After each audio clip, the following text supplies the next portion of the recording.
Hey guys, how's it going? Matt from Foul Ball Productions here. Thank you so much for joining me today. Hope you're doing well because I'm doing phenomenally. Thank you very much. This is the 84th episode of the MFer Podcast, and I thank you for spending your Tuesday evening with me.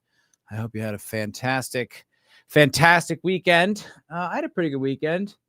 Nothing too exciting to write home about, just been on the links out there, man, trying to get my golf game dialed in. And let me tell you, it is not an easy game to learn playing golf, buddy. I am struggling, but it is fun. Overall, it is fun. You know why? Because golf is just like life. It's just full of possibilities. You don't know that when you line up to that tee box, you don't know that you're going to fucking shank it into the woods and curse the heavens. You don't know that. For all you know, you could hit the most perfect drive like a tour pro. And that's what's beautiful about golf, because every time you step up to that ball, you just don't know how it's going to shake out. And oftentimes it does. Yes, it does shank into the woods quite frequently. More than I would prefer. But we did get, me and my buddy Connor, who we played golf with, we got paired up with a twosome that was just, two other guys on the course. And this was the first time I played with someone who was significantly worse than me. And I was like, okay, all right, you know what? That means something. That counts for something. If I'm out there and I'm playing golf, and as poor golf as I play, but there's someone else out here who plays even worse than me, I got to be making some kind of progress, got to be moving in some kind of direction. And that's about the only sport I do anymore. I used to do a lot of like martial arts training, like bag work and like, moving, sparring, hitting the mitts. I haven't done that shit in years. It used to be part of almost like a daily routine, at least some bag work. I'm out. I'm exposed out there, man. I got to get my EDC for self-defense. I can't. What's up, Jake D? Look at that, 42 months. My God, man, I need to take you out for dinner. I'm gonna buy you a beer, sir. That is an incredible commitment. Hail, my friend. And he says in his member chat, "Oh my God, Matt's on the air. I hope your foursome experience was exciting. It was, it was actually a little scary, because the tow truck driver took so long. Remember that from True Lies, where she starts lying and shaking. But thank you very much, sir. Thank you kindly. I appreciate that. It's good to see you, Jake. As always, my friend. As always, my guy." Who else is here? Zax, thank you, buddy. He's this is from earlier, saying have a great show. Well, we'll try. We're gonna do our best. Just like my golf game, it's probably gonna suck, but who knows? The possibilities are endless, much like out on the lakes. So we're gonna take it one step at a time. Peepers, hello. What is up, Cindy's Cleavage Cat? Hello, Pat S. Pat S, back from the grave. How you doing, buddy? Doesn't look a day past episode 50. No, it doesn't. I have to fix this light back there on the left under that Mighty Boosh poster. I'm trying to get a new cable because my cat chewed through the old one, and they don't just sell the cable. So I'm going through customer service. I'm like, I'll just buy one. It's like a whole ass thing. Anyway, I thought you were going to say full of hole and go from there. I thought you were going to say full of hole. I don't get it, but I'm sure. What up, Tylenol enthusiasts? Absolutely. This is a very Tylenol friendly crowd. Me and my Tylenol Americans here. I love it. What's my handicap? I don't know. What's the worst handicap you can get? I don't even keep score, Pat. That's how bad I am at golf. I don't even keep score, buddy. I'm just learning the game. I look like a pickleball guy. I don't know if that's a compliment or if you're suggesting I look like a douchebag, but either way, Sentient Dildo and the Heezy. What's cracking, boys? What's cracking, everybody? Yeah, no, it's a good time. The Tyletards, absolutely. But it's still nice, It's like, even though I play like shit when I play golf, I'm still outside. It's like the golf course is like right near my house, and it's you're out all day, walking around, getting fresh air. It's peaceful. except for the raging storm that goes on inside me when I, shank it off into the woods, but every once in a while you do hit a really nice shot. Like I had this blistering, like a missile off the tee on one hole, but you know what? I'm holding on to that. Well, like that Rick and Morty feeling where they would bottle feelings, and they had like that whole factory of slave Ricks who they would like extract the feeling from and then juice it down into like a bottle, and they would shoot it or whatever the plot of that show was. That's how I'm living off that golf game. That one blistering tee shot that I had, that was, I can still see it. I can hear it crackle through the air. And the rest of the day was pretty rough. But what up, Papa Cotton? Hello, sir. Just talking about my subpar golf game. But other than that, yeah, no. I watched that new show, The Terminal List prequel called Dark Wolf, that's on Amazon Prime right now. I watched that, and I got to tell you, I really enjoyed it. It's a heck of a show. It's very much. I was telling my my ex-girlfriend Leslie about it, and I was telling her, I was like, oh yeah, I think you'd like this, blah blah. And she goes, oh, this looks like something my dad would like. And I was like, oh yeah, this is 100% boomer porn. It's definitely boomer porn. It's like America, rebellious, but your duty to the teams and all this stuff. But it's very good. I watched all. It's only 7 episodes. It's a pretty quick watch. They're not even. I think like all told, if you cut out like recaps, credits, opening and closing credits, each episode's probably maybe 40 minutes would be my guesstimate there. So it's a pretty quick watch to get through all of it. And it's pretty good. It's similar. If you saw the Terminal List, it's pretty similar.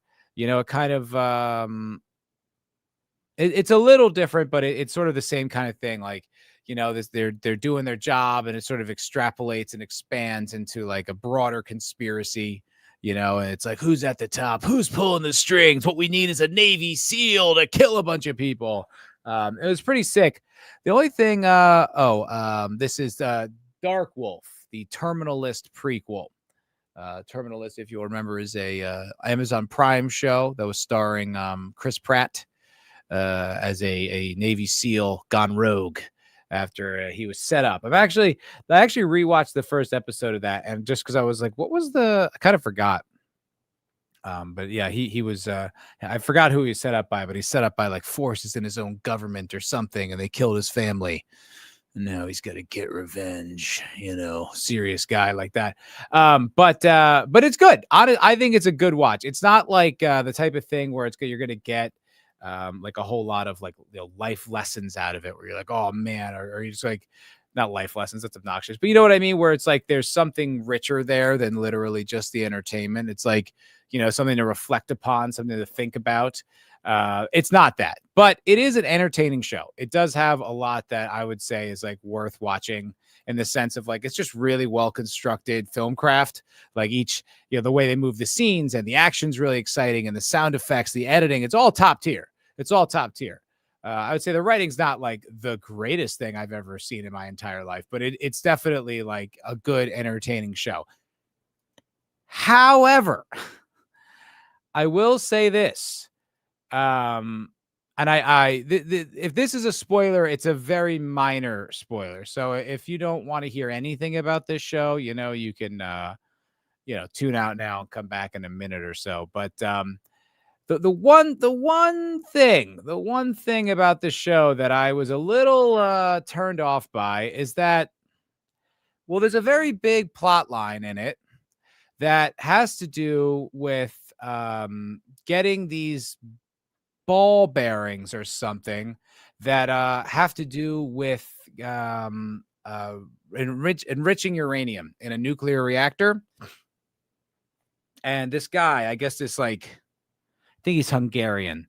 The scientist develops these really good, the best bearings in the enriching. I don't even know what they are. I mean, I don't even pretend to understand, but these bearings are really good, and everyone's trying to get their hands on them.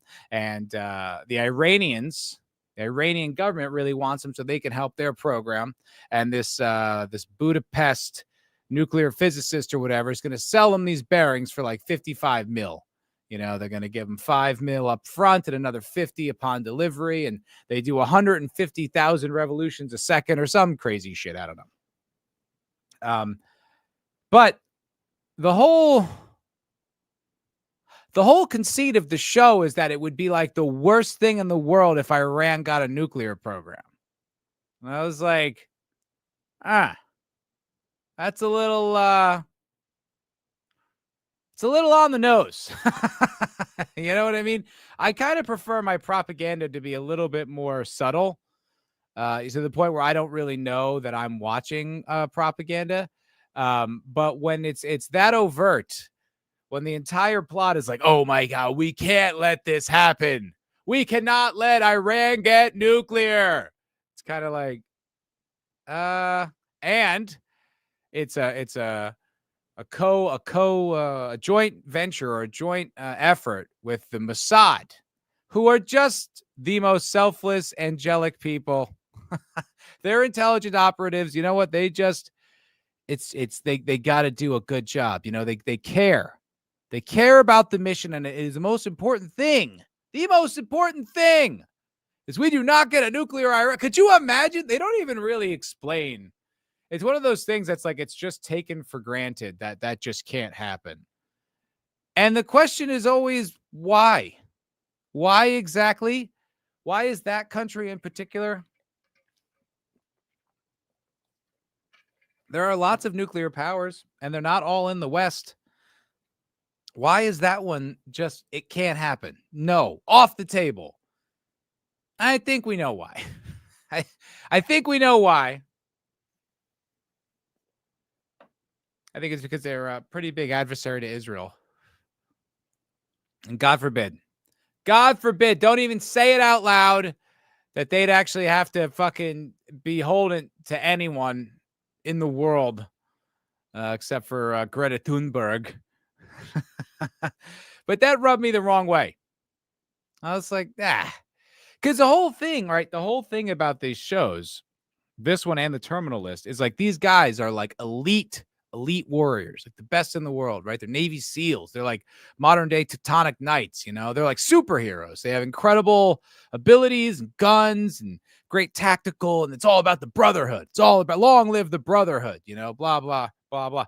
And then also that all stands in contrast to the sort of like bureaucrats or like oppressive government needs that go against the preservation of these guys, or even, peace or whatever. And that's sort of like the theme. Yet the whole show is in service of Israeli propaganda, which is that the worst thing in the world that could happen is that the Iranians get a nuclear weapon. It's like, what about fucking Israel? Not only do they have a nuclear weapon that they're not supposed to, they have like the Jericho Protocol, where they'll just like nuke the world if Israel's ever completely overrun. It's like, why does that never come up? How come they're never the bad guys? They're definitely the bad guys in the real world. I think a lot of people would argue that. I would. But it's just weird how somehow that just never, it's always, what, Iran. I don't know. Skinny Reuben. What's up, Skinny Reuben? Skinny Reuben wrote a book. I forgot what it's called, but he emailed it to me. He wrote a book. Congratulations on that. Get Reuben's book. I'm sure you can find it on Twitter. Hello, the lovely Sherry. Good to see you. What is cracking? What are you guys saying here? Okay. Sent you dildo. There's so many choices, so pick your poison. You can have gay race comedy propaganda, or you can have gay race neoliberal propaganda. That's true. You're not wrong. And that is what we get with this. It's benign in the sense that, like I said, it's boomer porn. Like, I don't think anyone watching this is like, who's a serious person who is like against the war in Iran is going to be swayed by this show. So it's not, but it's just, it's a million little pinpricks, right? It's a million little bits of just this, reinforce that concept subtly, put it in the back of your brain, and just remember, that is the worst thing in the world that could possibly happen. Okay. But you are right. I mean, at the end of the day, right? They're not doing any of this stuff out of the goodness of their heart. And I understand. I understand. It didn't ruin the show. I just think it's a bit hypocritical when these guys, because I think it's co-created or co-written by an actual Navy SEAL, right? And you're like, do you really want to be doing pro-Israel propaganda? Like, they're the country that helped lie us into war for the Iraq War. We kind of fought that war on their behalf, and I'm sure a lot of your friends and your friends' friends and lots of American kids are traumatized and took their own lives and, maimed for the rest of their lives or dead. And it was a war that got us nothing and cost us everything. And I don't know. It just feels a little heartless of you to be like, yeah, but, Iran, I just find that to be a little hypocritical. It's just kind of like, oh, okay. I mean, I feel like you're cashing Mossad checks. You're cashing AIPAC checks, But that's just an observation. Just something I'm throwing out there. I do recommend the show. I do. Is that it, Samson? What did I say? Jericho? Samson? I don't listen to me. I'm a fucking retard. I'm an idiot. You know this. You guys know this. Matt talking about the great honking. Yes, absolutely. We need to bring back the trope of the cop that fights crime in his spare time. Let's go. Spoil away. I ain't watching that shit. Look, I think it's a good show. I do think it's worth your time. Like it's a little obnoxious. Like when I first started watching it, they were a little heavy-handed with kind of like the why we fight and we do this, and it was like a military funeral and stuff like that. But I thought it was it was entertaining. I don't know what else there is going on out there. I don't know what else is watching, what else is worth watching.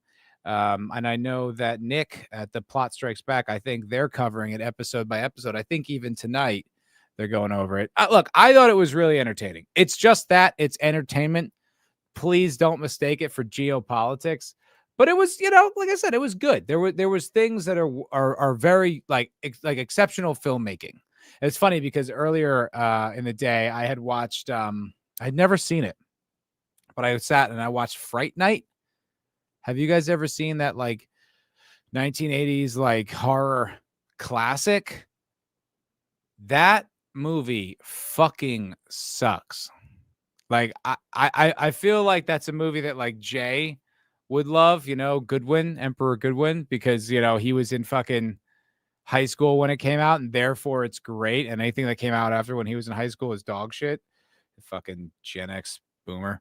But it is a bad movie. That's like, a vampire movie that, I mean, it's like they took a giant syringe and just extracted all the tension out.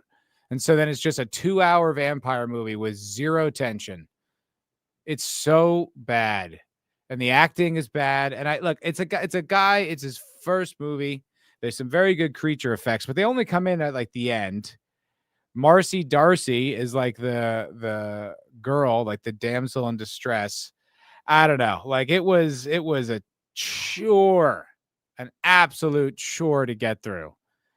I was like, I was pulling teeth. But by the time you get to the end, by the time, but then when I went to watch the Dark Wolf, I was like, oh, well, this is how you make a fucking product. It had like good music and good editing and good use of the camera to like create tension, good lighting choices. I was like, it just stood in such contrast to something that should have been thrilling and was not. Zombies are better than vampires. I would say on aggregate, that's probably true. There's some pretty good vampire things. I love Dusk Till Dawn, but the vampires are maybe the weakest part of that whole thing because they're so campy and ridiculous. Zombies better than vampires. It's an interesting, yeah. Good to see you, by the way, Lindsay, the cynical geek. Hello.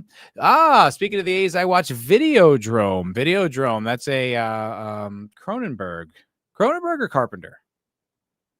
Is that Cronenberg? No, I don't remember. One of the C's, one of the 80s C's with lots of like intense special effects, and is it James Woods?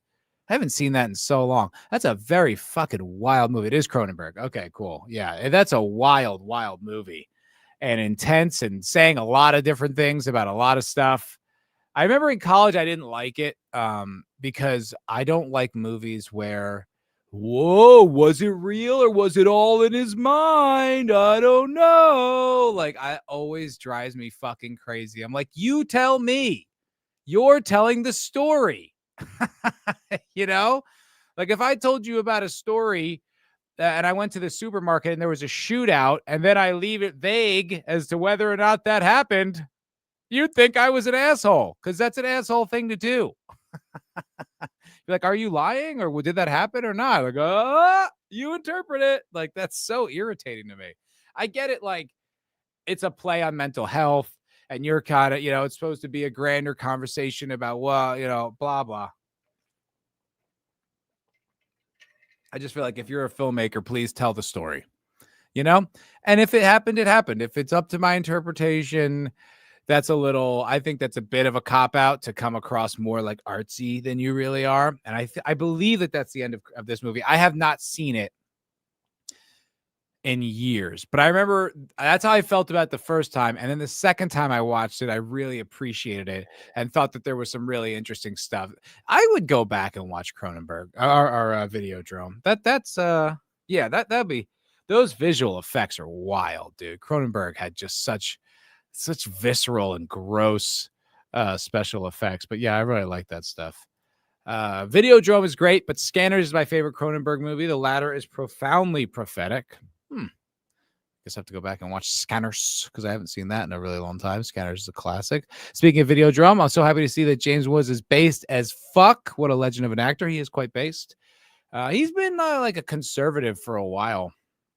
He never gave any kind of shit. And he was a conservative when it was really unpopular in Hollywood, like Trump won. He did not give a shit. And it's like, fuck yeah, dude. And now it's cool. Like now it's hip. Like now it's kind of like, it's a cool way to be. You're not some fucking, what do you live? Ha, that's so lame. That's so 2019. So good for him. So you hate The Wizard of Oz. It's a vague ending. That one, I don't know. That doesn't really, because the movie, like, it's not like it's like the whole point is, what was that real or wasn't it? Like, it was like, that's fun. You're a kid. It's different. The stakes are different. But I remember I haven't seen these movies in so long, so I might be misremembering, but I remember feeling that way about Brazil or just any of those movies where you're just like, whoa, did that happen? It's like, I don't know. I didn't write it. You tell me if it happened or not. Nothing about that movie is a cop out. Yeah, I mean, I think it probably, I remember the second time I watched it, I really liked it, but that was still at least like 10 years ago. I have to go watch it again. So I do recommend Dark Wolf. I think it's a good watch. It's not like groundbreaking. It's not the type of show I'm going to rewatch. It's not something that I'm like obsessed with, but I think it's good. And considering there's not much else out there, I would absolutely recommend it. What up, Paulie? Latino Slant. How you doing, brother? Good to see you, man. Thanks for popping in. I was just wrapping up my pop culture part of the afternoon or evening. I don't think I have anything else on. No, just Fright Night and Dark Wolf. Recommend Dark Wolf. That's what I'm saying. I would watch it if I was you. Anyway, all right. Let's get into some news. Let's get into some of the stories of the day. Now, I don't think this audience, anyone's going to be particularly surprised by this, but I do like. I did this years ago. I was listening to Jim and Sam, and they had Dr. Drew on, and Dr. Drew dispelled a lot of the kind of not even COVID myths, things that were just like, the 6 feet rule was arbitrary, and he just like showed all this, and he, it's a lot of stuff that we know because like we're not retards, it's like we kind of have this sort of like ability to perceive the world around us, and we allow that perception to be the truth, not the truth we're supposed to believe, right? So I found some clips and I played it on the cocktail lounge one night, and I was like based, stuff that we need to know, but it's also like we already kind of knew that, but I think it's good to be factually validated. I don't think it's good that like you have a good intuition, but when you have the facts to back it up, like that makes your argument even that much more powerful. So what I'm about to share with you is probably not going to shock you, but like I said, when you hear from the horse's mouth, when the truth is like verifiable and 100%, like, these are the facts. Now you can use this. I feel like it enriches, reinforces your intuition, and then enriches your arguments. Central Dildo, Matt, love the show because they told a story, and the story is Israel is our greatest ally. No ambiguity, just as they likes it. That's right, baby. That's I only vote for politicians if they've kissed the wall. If they haven't kissed the wall, they can kick rocks, buddy. I want more APAC money. I don't even care about this country. Who gives a shit about the country we live in that funds that one? Why would anyone care about that? And genocide? I mean, just because you're wiping out that entire population or displacing them, that's not a genocide because Israel said it isn't, and they're Jews. They're the authority. All right? And I won't hear anything to the contrary. Damn right, Sentient Dildo. We cleared that up. Now let's go into a little bit. So this is something that came out today on, or it was going around today. I don't know if it came out today, whatever, that doesn't matter. But just watch this clip. Absolutely, Sentient Dildo. Of course we do. Can I go on the Wikipedia site and find out what's blacklisted? Sure. Just type in perennial sources Wikipedia into any search engine, and the first result will be this page. And it names them, the blacklist. Oh, of course. Yeah, it's all color coded. Green. Do you have the list? This is the creator of Wikipedia, by the way. Mind if I do that really quick? Go right ahead. Okay, so I'm testing your thesis. So it's perennial. No. Source. Yeah. List. Wikipedia, right? While you're doing that, I'll give you some fully approved sources: New York Times, Washington Post, CNN, The Nation, Mother Jones, GLAAD. Come on! These are all green lit, fully green lit. Okay, the blacklisted sources are Breitbart, Daily Caller, Epoch Times, Fox News, New York Post, The Federalist. What do you know about that? What do you know about that? Remember just a few years ago when it was a conspiracy theory to say that conservatives were being completely shadow banned and blacklisted online? Remember when that was going around? Remember when that was a conspiracy theory? Yeah, well, here are the receipts. Here is the founder of Wikipedia pointing out in black and white that the Wikipedia, right? This is like kind of the objective resource of all facts and knowledge, before AI came out. But this is like where everyone would go. It's where you go to look up history. It's where you go to look up anything.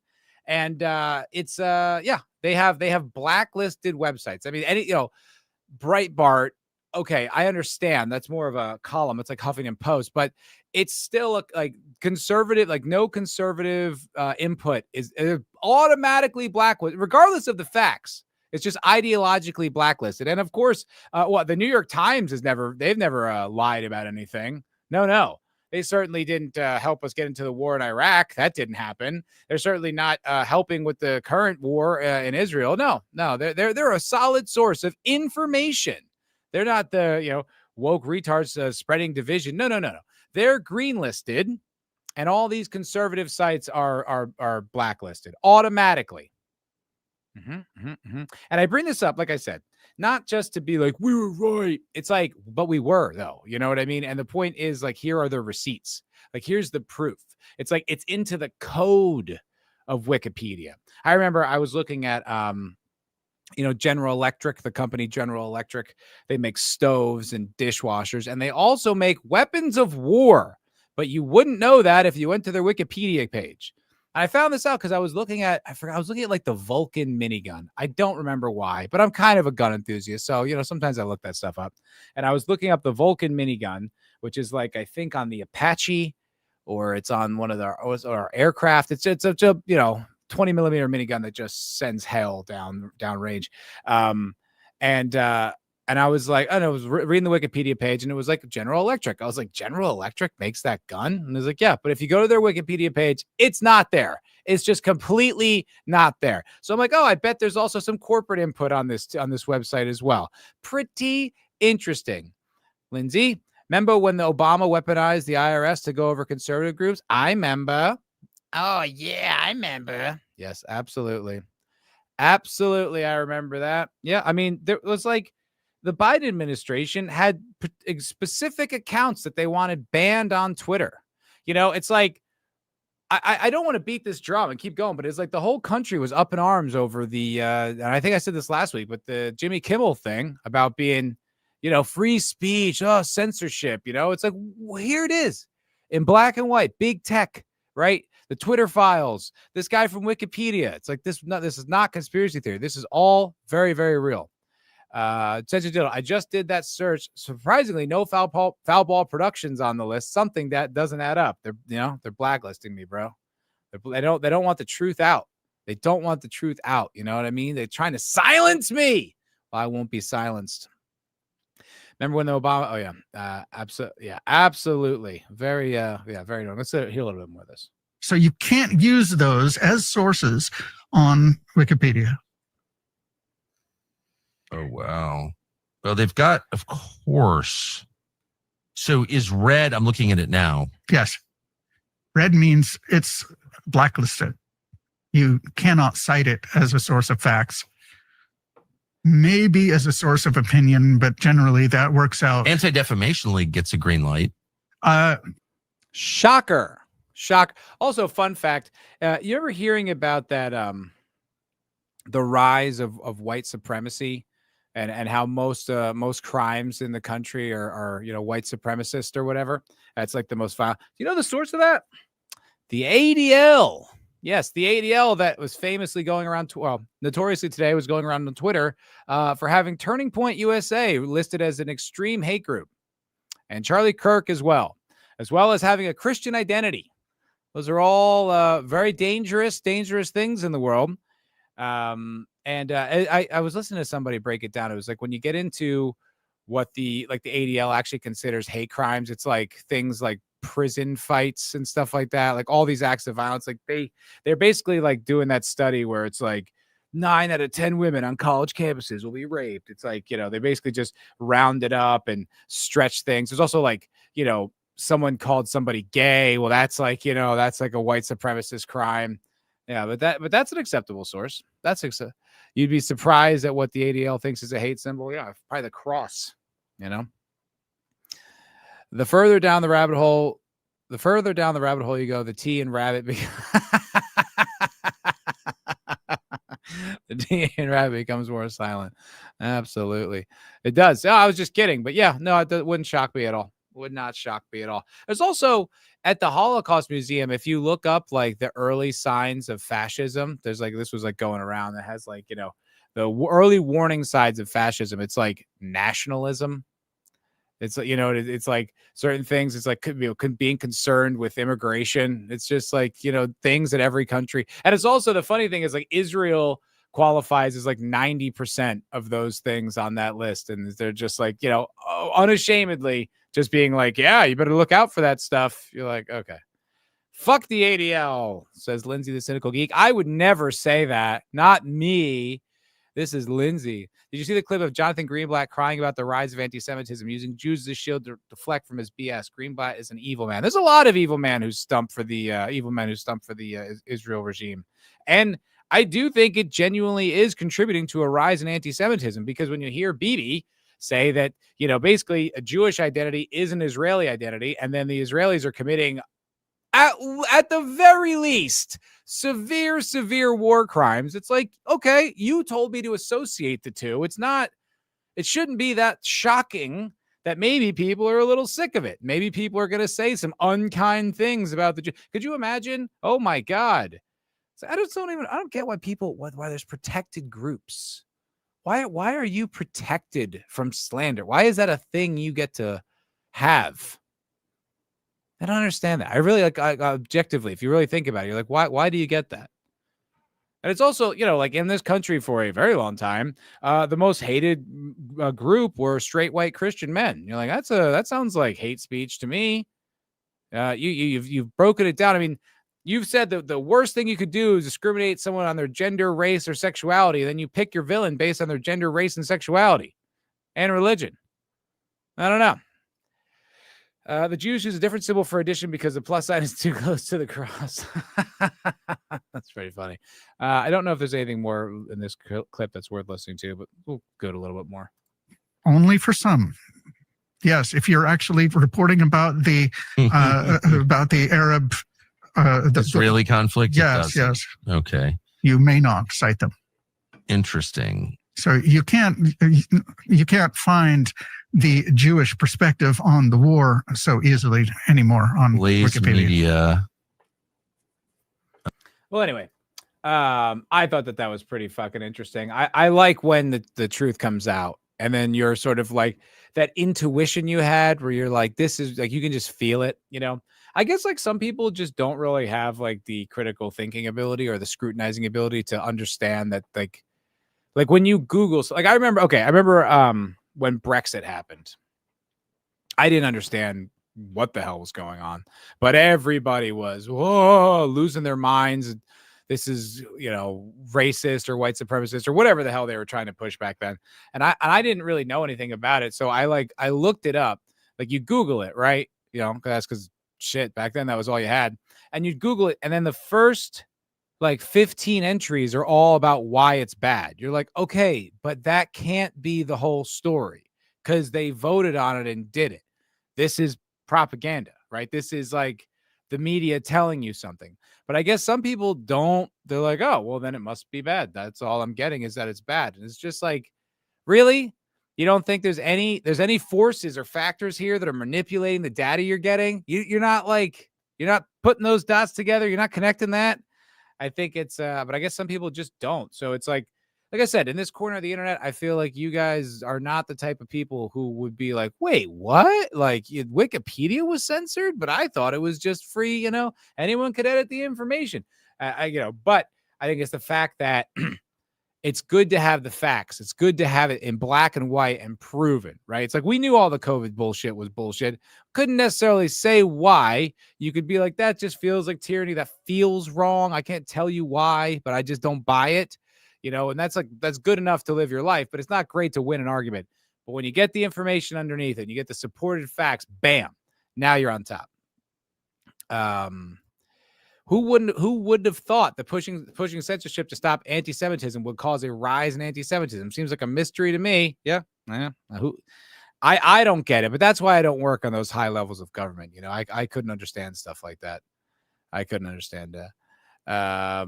Meanwhile, not a peep from anyone about the mass slaughtering of Christians in Syria and Nigeria recently. I've been hearing about that on Twitter, but it's never going to be the type of thing that's going to be a news story. I don't, you know, the news is seriously, they serve to be our punchlines now. I don't get information out of them. It's only like when either it's like funny, you know, or entertaining, but it's only when it's like even the news is validating this story is like when it comes out to be a useful source of information. There's no truth online, just narratives fighting for supremacy. I don't go that cynically on it. I hear what you're saying. But then where is it? Just out in like the wilderness, just in a park? You know, I don't know. I listen to a lot of Scott Horton, and it seems like I get a lot of truth out of that guy. And he's got receipts. He's got data to back up his points. Seems very truthful to me. Oh, that's right. Yeah, that was going on. One guy is responsible for a third of what is on Wikipedia. Yeah, that's a whole ass thing. Hello, Paulie. Latina football is gay. Hey, no, not anymore. Slant homophobe Mex Yahtzee. Wow. All righty. That's why I get all my news from Pushy Crusher 4206969. Yeah, that guy's based as hell, dude. He's based, and I know that means good, so I'm into that. Yeah. But however, there is look, he's a oft controversial figure. He makes some odd choices, but he did buy Twitter, and Twitter is, you know, as long as you don't say anything bad about the Jews or Israel, Twitter's a pretty safe. Pretty open place. No, I'm just kidding. You could say pretty much anything you want on Twitter. I don't know if it gets, you know, deboosted or whatever, but it's I feel like it's a free speech platform. And Elon's got something to say about Wikipedia too. They're building Grokpedia. XAI will be a massive improvement over Wikipedia. Frankly, it's a necessary step towards the XAI goal of understanding the universe. I'm getting a little concerned with his building of God building. Don't know how I feel about that. I don't love the idea of him trying to build a silicon god. I read the book Hyperion, and it didn't work out for the characters in that book. So I don't know.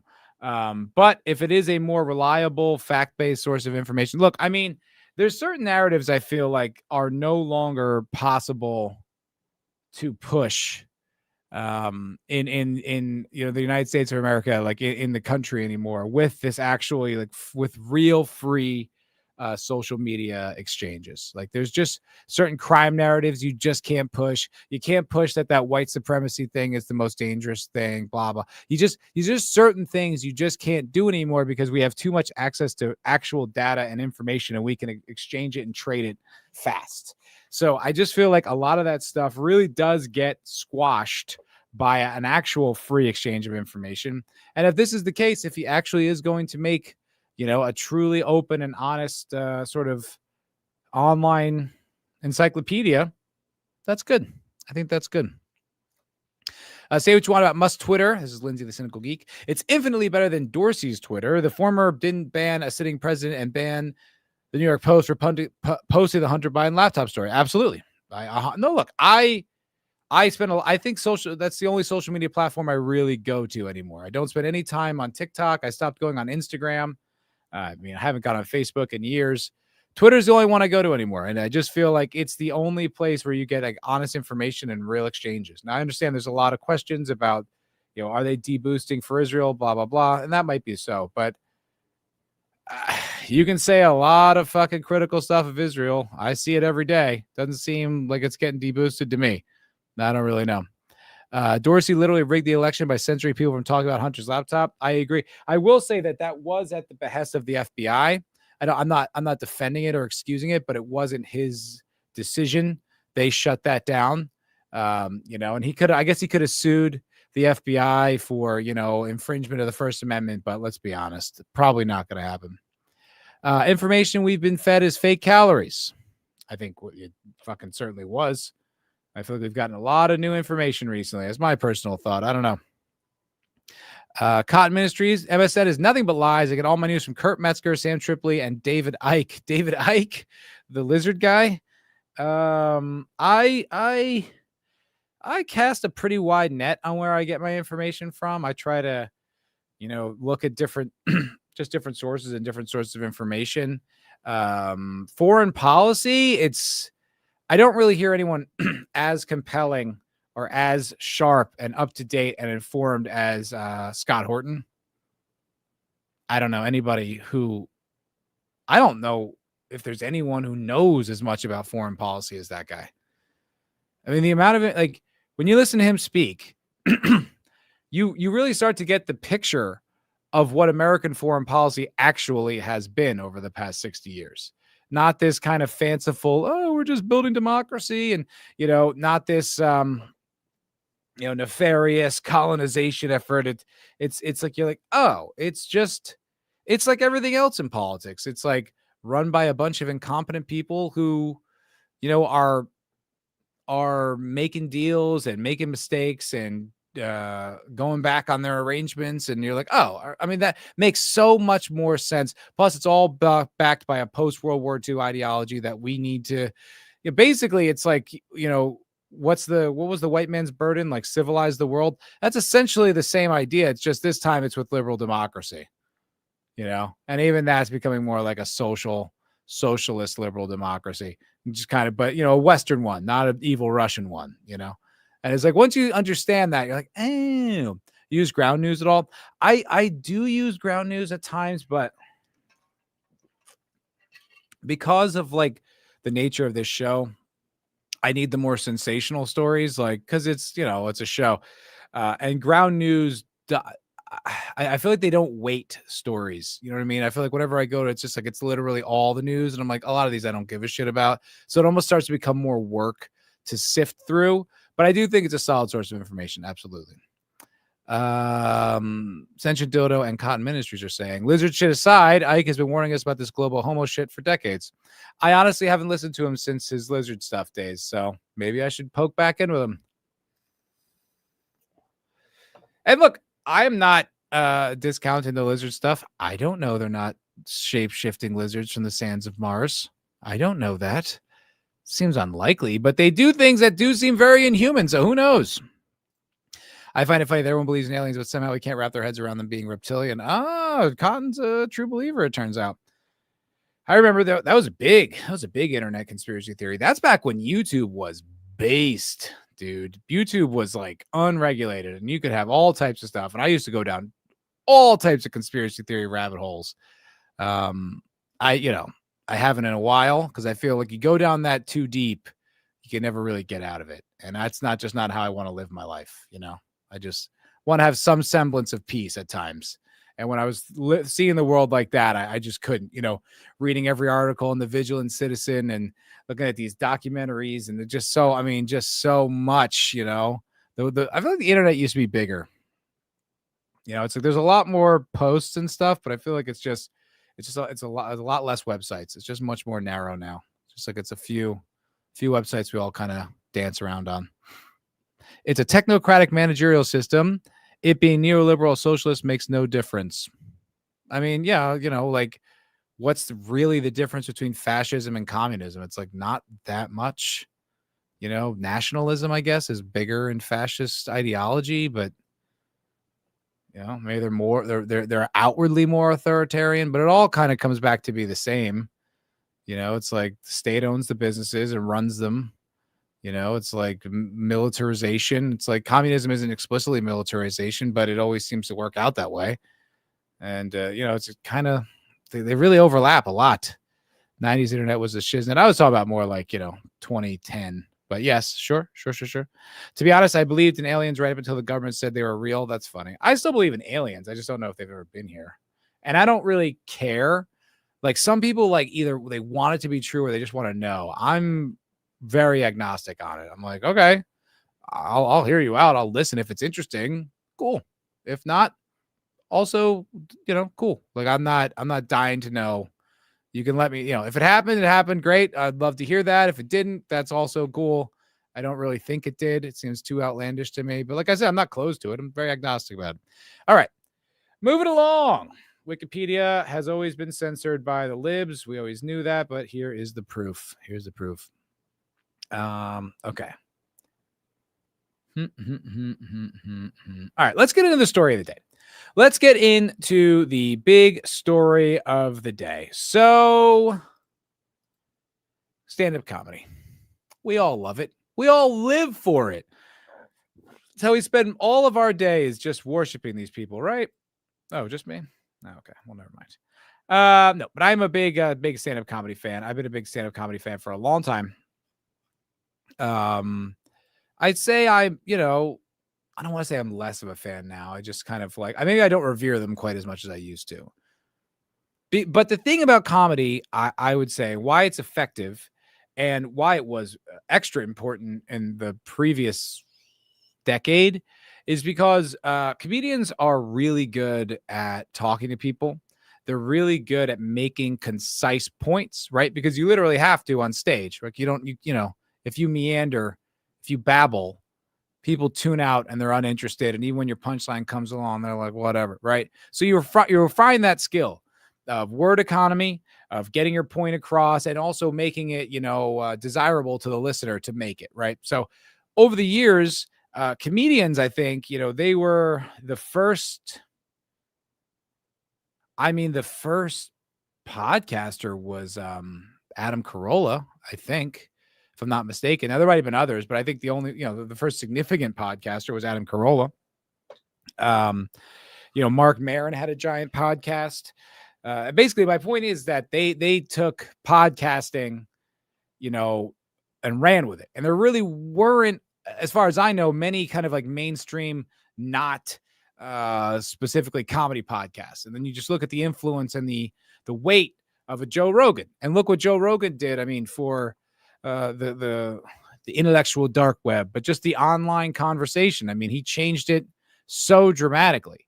Things were growing, but because he had such a centralized platform, he just launched these people. He launched the career of Jordan Peterson, of Brett Weinstein. I mean, for better or worse, those people were not people that were widely known and had platforms.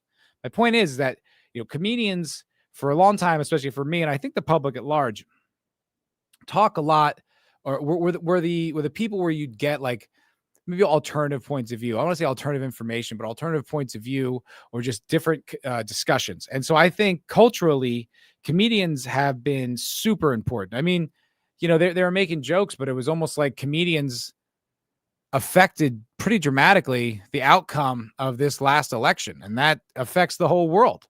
Who's the president of the United States? I mean, you can see that every day if you're paying attention to the news. So, they are an influential part of the world. Now, a lot of that's changed, right? There's a lot more voices online that are worth listening to, and a lot more discussion happening. It's really democratized, broader than ever, with more channels and voices and conversations, so on and so forth. You guys know what's going on. So Tom Green was really the first one. Rogan got the idea from him. Rogan always said he got the idea from Anthony Cumia. He's always said that he got the idea because Anthony Cumia of Opie and Anthony, in his basement at his house, he had like a whole, like almost television studio that he would do for like his own little live streams. We'd call it Live from the Compound. And they were technically not radio, so he was allowed to do them with his Sirius XM contract. But he always said that, like, when he saw him do that, he's like, oh fuck, I want to do this. And so Rogan did his podcast. But whatever, Tom Green's influential. They're all influential. My point is, the entire MFers do talk too much. Just shut the fuck up, you MFer. Sorry, Cotton. Sorry. Sorry. I don't mean for you to get your fix, but this is something I know you care about. So stick around for at least a little while. My point is that comedians, right, were widely revered in this culture, still are, and have also, because of their effective speech skills, have really been able to, convey alternative opinions. I mean, Ryan Long, I feel like, was one of the first people I heard during like the COVID lockdown eras, or like right around then, that was like lampooning woke stuff. I mean, if you go back to like 2019, 2020, that was not common. It existed, but it wasn't widespread. I mean, now it's like, no, it's a punchline to be like anti-woke. But back then, that was almost like risky, to kind of be out there. And I remember hearing that. I was like, oh, fuck, that's just so precise. That's like, yes, that's like, yes, I was thinking that. But like, I was feeling it, but couldn't articulate it, kind of thing. And so basically they're effective figures in culture. And that brings us to today. So right now, I guess it started like a day or two ago, over in, what's up, Boosh? Good to see you, my friend. Over in Riyadh, Saudi Arabia, there is a comedy festival. There is a comedy festival going on in Riyadh. And these are not obscure comedians. These are not kind of, the lesser known guests on Joe Rogan. These are the names in comedy, the arena comics, the big comedians in the world right now. And they are doing a comedy festival in Riyadh. And I think it's for the Saudi government too. Arab money indeed. Arab money indeed. Let's get into this a little bit. So here's a full list of comedians performing at the Saudi Arabia Comedy Festival. I mean, doesn't that just sound like an oxymoron? Like the Saudi Arabia Comedy Festival? Doesn't that feel like a contradiction in terms? I just don't really think of Saudis as funny. I think of them more as cutting the toes and fingers off of journalists who say things that they don't like. That's just that's how I look at it. That's my association, Bush is saying, this isn't new, dude. Bring comedy to the Arab world happened like 30 years ago. Finding comedy in the Arab world, I think it was. I don't know anything about that. But anyway, let's get into this a little bit. So The Riyadh Comedy Festival began on Friday and includes many of the world's most famous comedians. But the Comedy Festival in Saudi Arabia's capital has become something of a cultural flashpoint, with the comedians taking part facing increasing scrutiny over their performances. Newsweek has contacted a media representative for the Saudi government via email for comment. Why it matters. In recent years, Saudi Arabia has made a major investment in sports and entertainment. The Riyadh Comedy Festival was announced in July by Turki Al Sheikh. Is that how you spell Sheikh? Turki Al Sheikh? That fella, who is chairman of the General Entertainment Authority. That is a scary name for hiring comedians. The General Entertainment Authority. I mean, that just feels like it would be, comedy in 1984 being about how awesome Big Brother is. The General Entertainment Authority. Ugh, that just gives me chills. The festival comes as part of the country's Vision 2030 strategy, which is aiming to position the country as a destination for culture and diversify the country's economy. God, they write this weird. The plan was outlined almost a decade ago by Crown Prince Mohammed bin Salman. Saudi Arabia is an ally of the United States. Now, that's technically true. That's true. I don't know. They shit on IG models there. That's pretty funny. That is pretty funny. I agree with that. They've exposed the price for puffy-lipped whores and how much it is to shit on them.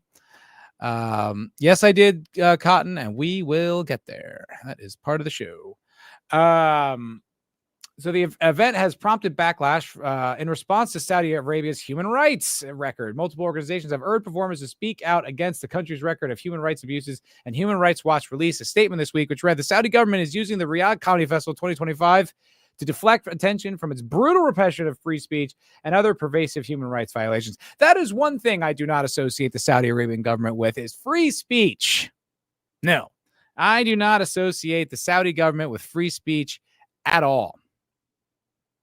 And Matt ignores the comedy about the Arab world from Bush. I heard you, Bush. I don't know anything about what you're talking about. I'll have to look into it, but I can't just stop what I'm doing right now and then go verify these facts from a fucking lib like you. Some Arab sympathizer. What are you, a terrorist? If I look that up, Bush, the terrorists win.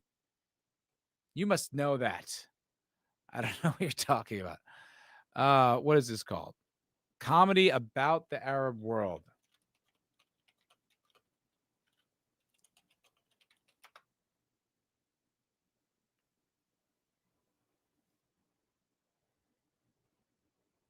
There's a documentary called Looking for Comedy in the Muslim World from 2005. Is that what you're talking about? Finding comedy in the Arab world? It's a documentary. Oh, no, it's not even that. It's a drama. It's just a movie. That is not the same thing, Boosh. God damn it. Who hired you as the producer? All right. So anyway, the thing is, the news is, the story is, these are prominent American stand-up comedians. Like I said, very many who are tied in with representing the right of free speech, right? There was all these cancelizations of comedians, Shane Gillis being very notable amongst them, but lots of people who had their voices silenced and gigs were taken from them. The entire industry was turned upside down and basically destroyed and forced onto the internet because the industry itself, Netflix, Comedy Central, they're like, we don't hire people who aren't, woke pussies with fucking disabilities. And so these guys, as Ryan Long said, which I think is so funny, they all got drafted into the culture war. And I think they fought, pretty valiantly. Some of them did. A lot of them kind of came out on the other side, a little bit more liberal, kind of they're like, all right, now that I can do my job, I actually am sort of a lib pussy. And you're like, all right, whatever. I mean, just make the jokes. But these are the names. These are the names of the comedians who are going to go over there. You might recognize one or two of them. Mo Amir, don't know who that is. Aziz Ansari, whatever. Wayne Brady. Is Wayne Brady gonna have to whip a slave? Because that's what I think they do over there. Is Wayne Brady gonna have a choke a bitch? Yeah, that's what we do here. We choke bitches. Oh yeah, that joke doesn't really work. Hannibal Buress, Bill Burr, old Billy Woke Balls, Bill Burr. You know, the guy who was liberal when it was like, appropriate in like 2009 when we were all coming out of the fucking hell of the Bush administration and these endless wars, and it made sense. And then he never grew up, and then actually got kind of woke and obnoxious and became a Hollywood pussy with all his moral grandstanding. Lots of moral grandstanding, That's you'll notice this thing. Does Wayne Brady have to stone a bitch? That's the joke. Thank you, Sentient Dildo. No, that's funny. I tried. I got close. Jimmy Carr, Dave Chappelle. Dave Chappelle, who famously made a fucking 45-minute comedy special, which it wasn't that, about the George Floyd situation with all the solemn like gravity of a fucking, like a eulogy. Making this out to be one of the biggest crimes that had ever been committed in history, famously kind of, like a activist for black rights, if you will. I mean, I think that that's fair. I still think Chappelle's funny, and I do respect what he does. I think he's kind of overrated. I think a lot of people are afraid to take anything from him because it's like, oh, but also because I'm not racist, so I would never say that. But Chappelle is very funny. Don't get me wrong. I've always liked Chappelle. Louis C.K. Louis C.K., the fucking drippy lib. Once again, hilarious guy, but just like, is having his fucking period over the Trump administration every goddamn year. Talks about him like he actually is a fucking Saudi dictator. And then when it comes down to it, you'll go perform for people who actually commit atrocities, who like killed American journalists, who still kill journalists. I have a whole list of atrocities they've committed in just the past 5 years. None of you people ever get to morally grandstand ever again. That right has been removed. Anytime you say anything to that effect, they should be immediately followed with, shut the fuck up, hypocrite. Just make jokes. Fucking gay. Whitney Cummings, I mean, that woman comings and goings like the fucking with the tide, man. She was like strong fucking woman, and then when she could see that like the tide was changing to be like more bass, she like suddenly, she's an irrelevant voice. Pete Davidson. Now look, I don't have anything to say about Pete Davidson as a comedian, as a dude. I don't really give a shit. Like, I don't think he deserves as much hate as he gets. But I also don't like care about him or his career or anything he does.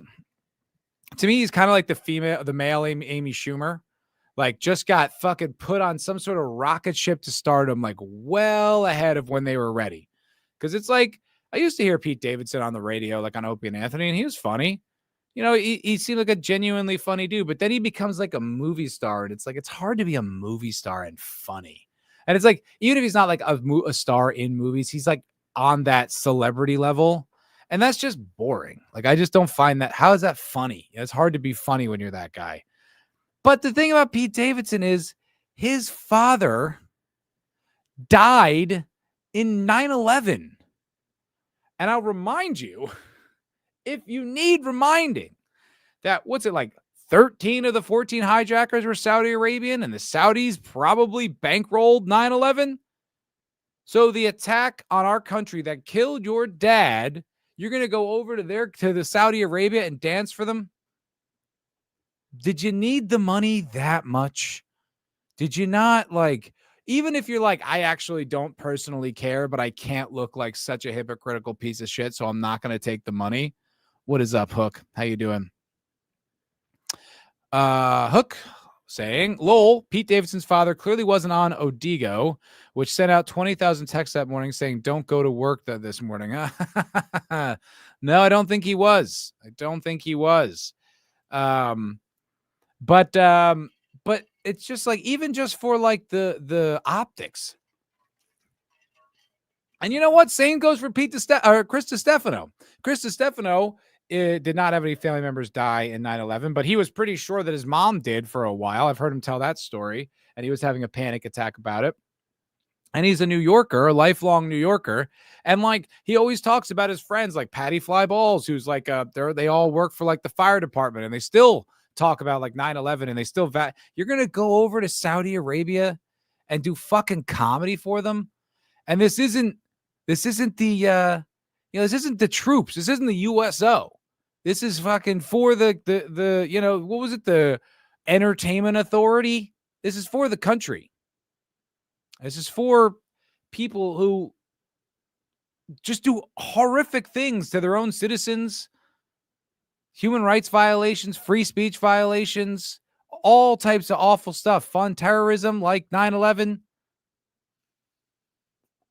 And the thing is, like, of all the, like, Whitney Cummings, Chris DiStefano, Louis C.K., Chappelle, Burr, they're all fucking liberals who are nonstop critical of this country.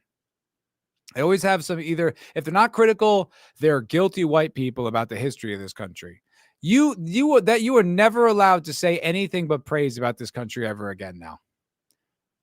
You can't. You have no leg to stand on anymore. You cannot go to a country known for committing constant atrocities and then be like, oh, racism. It's like that fucking racism.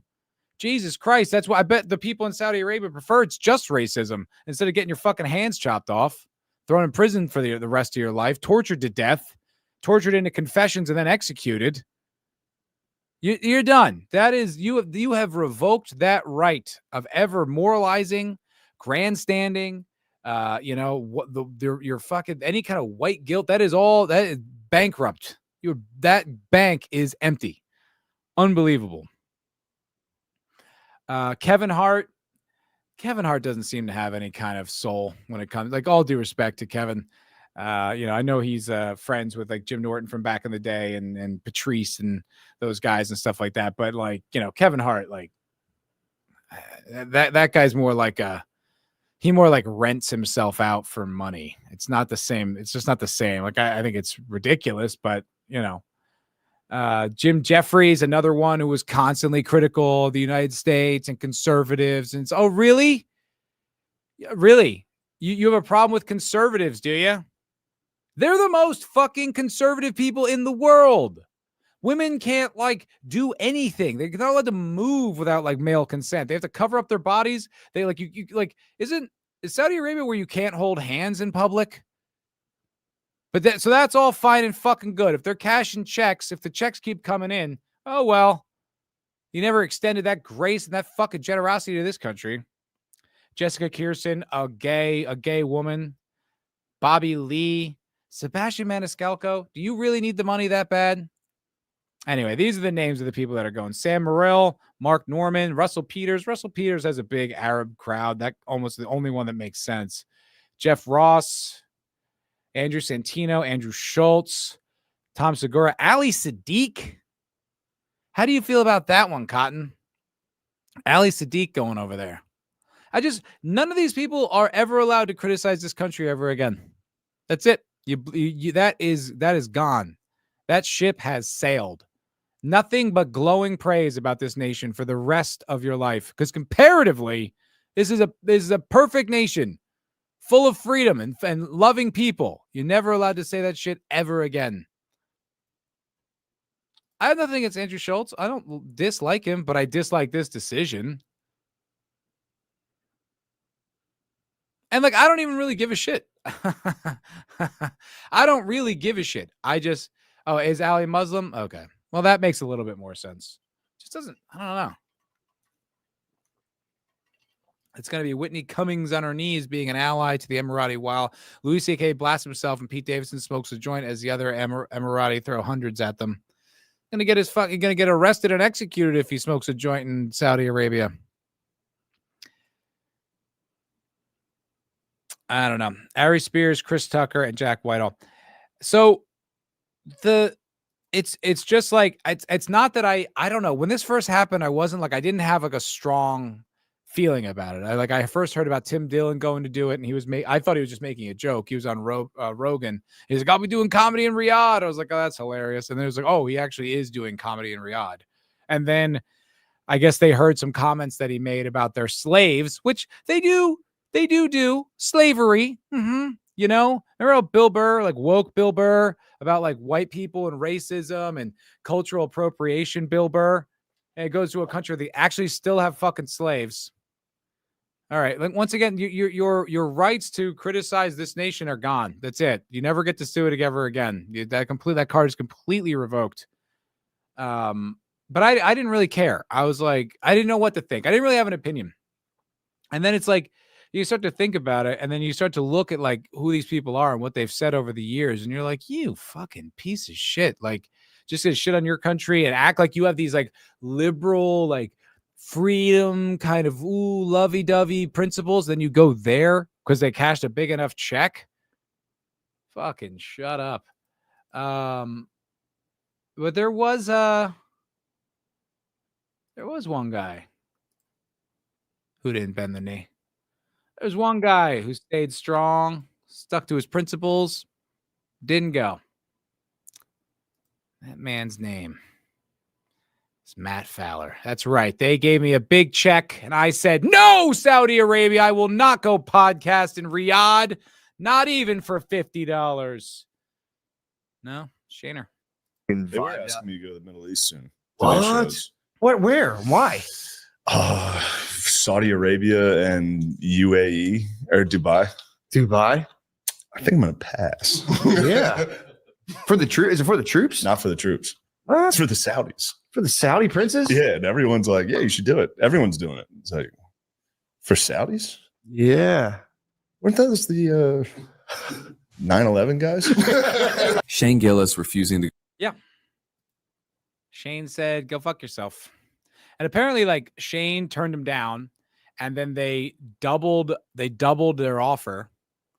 And then he's like, he turned him down again, and he said, stop. I don't want to hear any more offers, because eventually you're going to get to a number that I can't turn down. Now, Shane is in a unique position, right? Shane does incredibly well. I saw him at the Frost Bank Arena in San Antonio. Great show, dude. Honestly, I do not even like arena stand-up. I find it antithetical to the entire point of stand-up, but not Shane. It worked. It's almost like that's his venue. That's where he should be doing comedy. But he flat out, turned it down. And so Shane's doing arenas, and he's making probably like $1 million, if not more, every night when he does those stadiums. He can afford to turn down a few mil.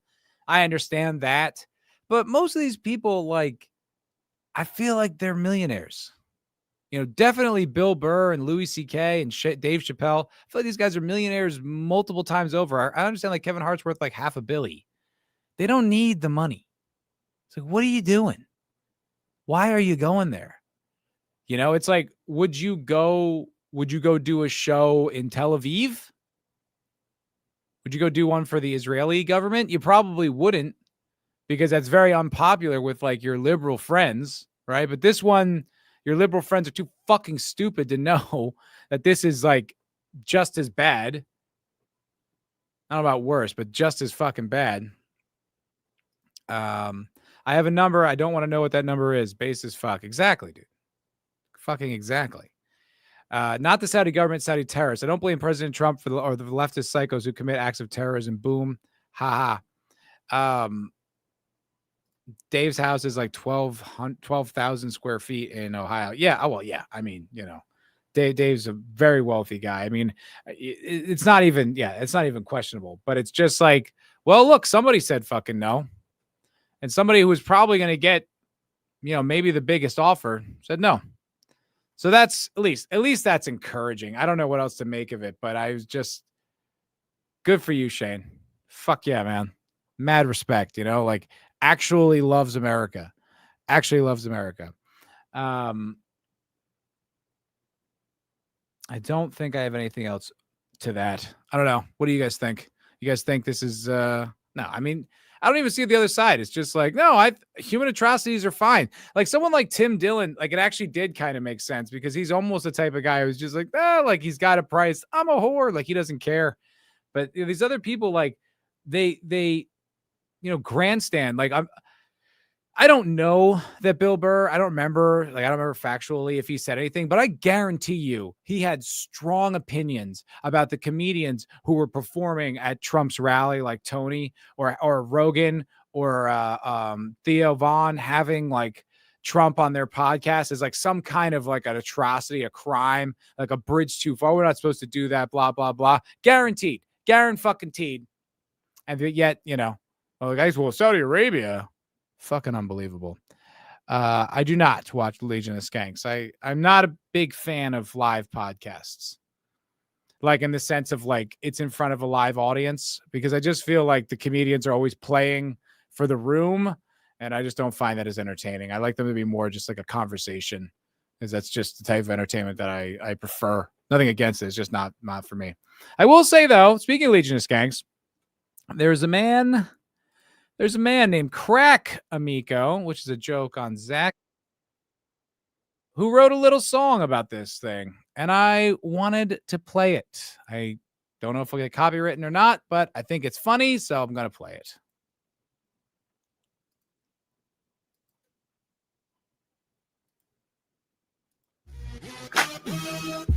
Yo, it's Billy Burka. Yo. We get Riyadh money, baby. It's brutal.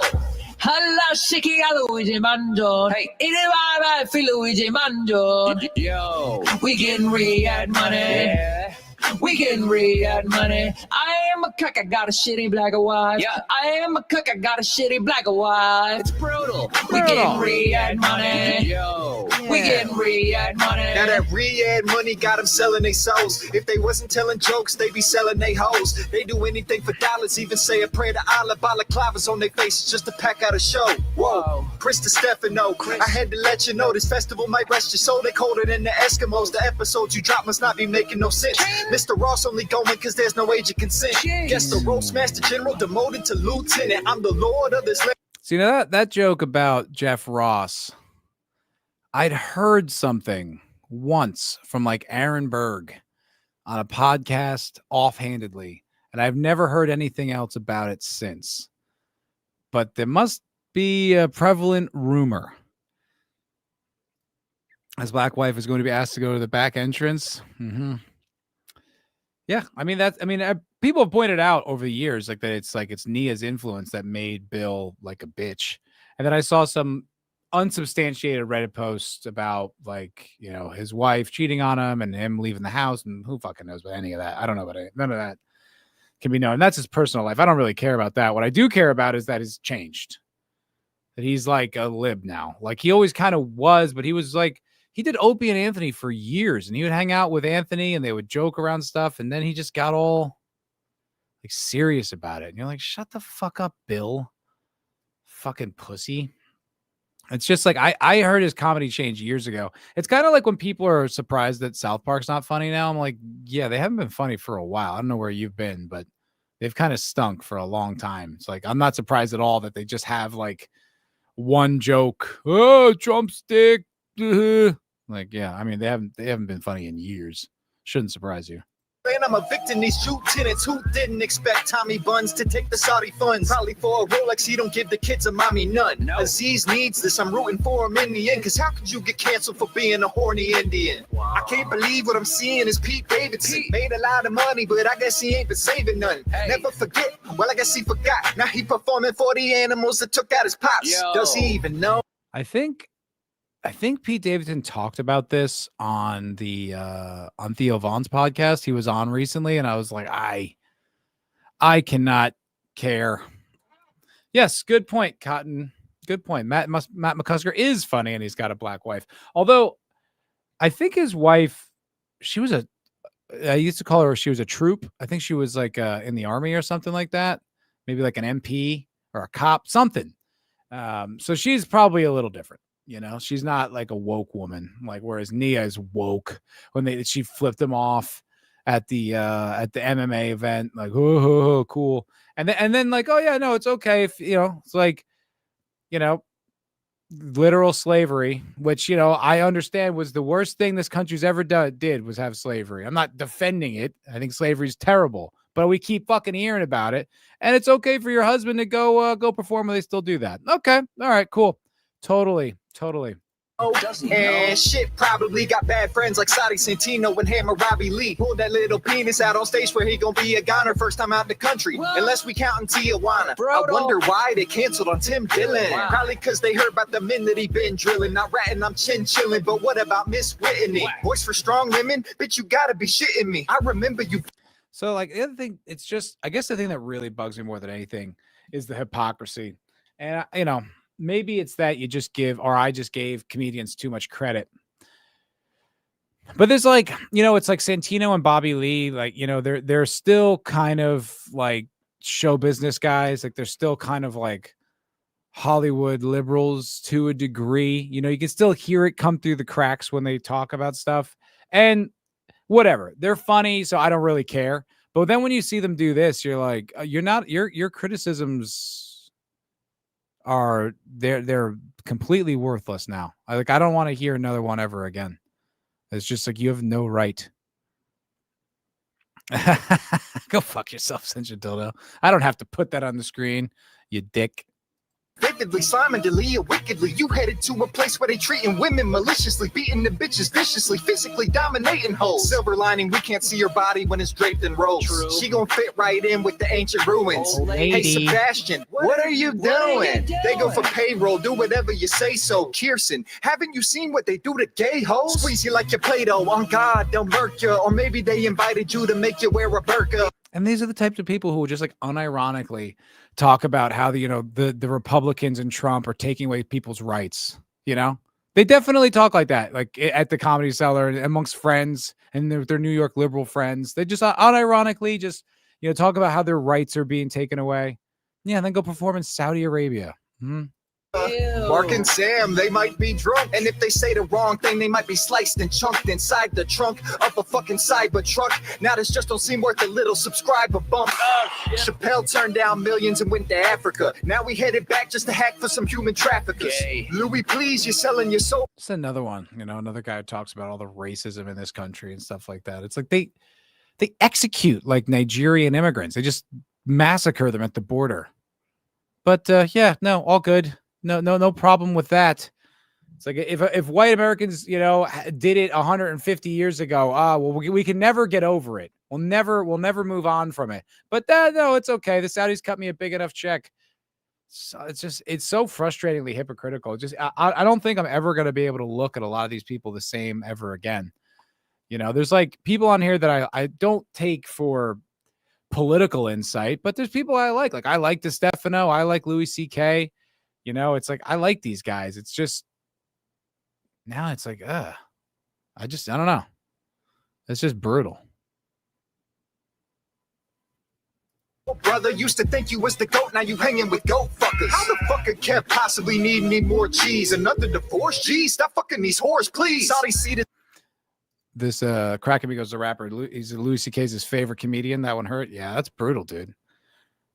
Louis, like, he's still great. Like, he did that whole, he's just an interesting guy. Like, I listened to his whole Theo Von recently, and he did like this 3-part podcast with Shane where they talked about every single U.S. president in order, and it was very entertaining. And it's like, Louis is still a fucking stupid lib. He's still talking. He thinks like, oh, Trump like buzzed his crowd in like a plane or a helicopter because he thinks it's funny. I'm like, that definitely didn't happen. But it's like, whatever. He's still, he's one of these people that it's just, he's been a comedian for years and he has a good voice and he's precise and funny and interesting. I used to love him on Opie and Anthony. And you see him, it's just like, all right, all of your credibility is gone now. Ta-ta. This little midget, they'll chase him like Voorhees. When machetes hope you ready to drop to your knees. Oh, Billy Bird, a Beantown hypocrite. I'll admit when you was dissing mustard, I ain't give a shit. But now you headed to a place they pay your wife to feel her hair. Hates white billionaires, loves brown trillionaires. You cringe ginger, screaming out free Luigi. Sucking so much Saudi dick that you gon' need a squeegee for the cleaning of the semen and demons from rubbing genies. Your opinion means nothing, shut your mouth, fucking weenie. Jeez. I know it's Yeah, roasting Burr is great too, because he's been such a little activist and talks about these like billionaires and how evil they are and blah blah blah fucking blah. And now it's like, oh no, I guess not. I guess not. If they pay you enough, and they're not American, well, so it's just so frustrating. It's just like hard to ever like look these people in the eyes and treat them with respect ever again. You're like, oh, you're just full of shit. with people that sharing the same feelings. What a shame, all these lames with these hijacking plain villains. Shout out to Shane Gillis, a true American patriot. Declined the Saudi offer because he knew that shit would make him sick. For the rest of y'all, enjoy your little festival. I really hope that they don't chop off all your breast and balls. Sorry guys, just being a broke hater. I'll just say congratulations and welcome to Al Qaeda. That's like the coolest fucking song Crack's ever done. Let it go, Crack. Fucking cheers on you. It's disappointing. Shit, if Macca refused all that Romanian dough, absolutely. I had principles. I mean, I kind of did, to be honest. But, it's not about me, guys. It's not about me and all my integrity. And where'd that get me? Maybe they're right. Maybe you should go take the big money. The thing is, like, none of these guys, it's not like they need to get broken. It's not like they're underground comics who need like a boost. They're all famous. Many of these guys could do arenas. I don't know. That's just so disappointing. It was just such a bummer to see that. I was really, really not thrilled when I saw the news that these are the guys going. It's like, what a fucking bummer. I have a few other stories. They're not nothing too big. Let's just talk. We'll talk about this one. This is Joy Reid describing what fascism in the United States is. When they called me a fascist, I thought they were being hyperbolic, but it turns out, actually, maybe I am. If this is the definition of fascism, I'm on board. Is that if you go back before the 20th century, there were no income taxes, there were no regulations on business. You could earn as much money as you want, leave 100% of it to your children with no taxes. Right. That's the world they want back. And to get it back, they need society to change. They need people to be less modern. They need people to want fewer things. Is that if you go... Is that a pitch for MAGA? Was that like a... Was she saying that so that we continue to vote for these people? What the fuck was it's like? They don't want regulation, they don't want income tax, and they want to be able to leave all their money for their kids. It's like, yeah. Yes, all of that. That sounds sick as hell. Why would that be something you'd be against? That's rad. I don't get it. Hook with a $2 super chat. Thank you, buddy. I haven't read one of these in a while. Thank you very much. For Hook for 2 million says, keep your soul. Absolutely. Absolutely. Like I said, it's like, I really don't think most of these people need the money. Like DeStefano's played Madison Square Garden. You know what I mean? Like Pete Davidson's like how many seasons of SNL and movies? And I mean, how much money do you guys fucking need? And it's like, I think like the most that we were talking about was like $1.6 million. Don't get me wrong. If someone offered me $1.6 million right now to go do something that I disagree with my principles, not going to lie, that would be immensely difficult to turn down. But I'm not these guys. I'm not already a successful comedian doing like Sebastian Maniscalco. He needs the money. All he does is stadiums. All he does are big stadiums. That's millions and millions every year. How much fucking more money do you need to put on top of the pile? Like, I get it if you need it, but I don't think these guys do. Certainly not the big names, but thank you very much. Oh, I don't have any of my fucking super chat videos anymore because I don't pay for StreamYard anymore. Damn it. That sucks. That's a bummer. Well, thank you very much, my friend. I appreciate it. Why are we listening to this stupid whore? Simply because her definition of like what the right wing want is like, yep. Like she says it like it's a bad thing. Like I don't even know what's implied with that. They don't want income tax. They want to unregulate business, and they want the country to go back to that way. You're like, yeah, yes, that's because it was better. Like I don't even understand her point. Like I don't even get it. But okay, Joy. I guess thanks for the good sales pitch of the right wing of this country. We're gonna do it. All right, there's no one really to send y'all to today, so I'm just gonna wrap up. None of our friends are streaming. But I appreciate you guys hanging out with me on this episode of the MFer Podcast. Thank you very much. I hope it was entertaining. I hope you guys had a good time. All that shit. Same time next week. I don't think I'm on Zax's show this week because I don't think there is one because I think the boy's in Italy. But I'll be seeing y'all soon. That's the best I can offer for you right now. Such as you'll listen to this tard. I just imagine being Bill Burr's wife and old Billy sitting down and listening. Yeah. He used to talk so much shit about women too, which I thought was so funny. He was like one of the few voices out there who was like hilarious about the, feminism dynamic. There was never any kind of contrarian points of view on it. And except for Burr. He was hilarious, man. It's not one of those guys who was like, we thought was funny. It's like, if you go back and listen to early Bill Burr, so goddamn funny. Like the muffin bit is amazing. So fucking funny. And just like him talking about like the self-checkout at the grocery store, Burr used to be great. He went Hollywood and got soups gay. Thank you, Hook. And thanks again for that super chat, brother. Very nice. God bless Foul Ball Productions. God bless chat. God with us. God for us. Fucking A. Let's go. Later, Tyler Tards. Have a dry one. Indeed, y'all. I'll see you guys next week. Have a good one. Peace.